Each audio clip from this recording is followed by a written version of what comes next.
இன்னைக்கு first shift கிளம்பாம என்ன பண்ணுறதுன்னு பார்க்குறீங்க. தூங்கிட்டாங்க, என்ன பண்ணுறதுனே தெரியல.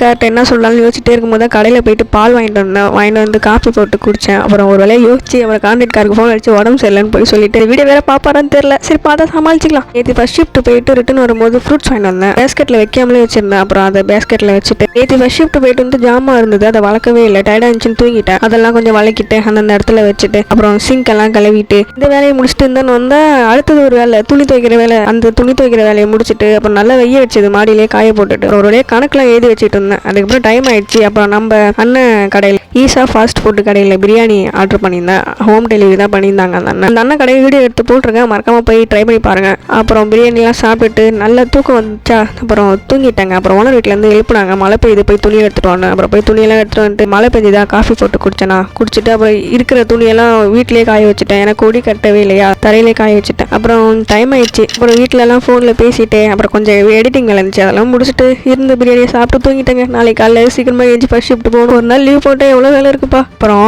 அடுத்த வீடியோவில் பார்க்கலாம்.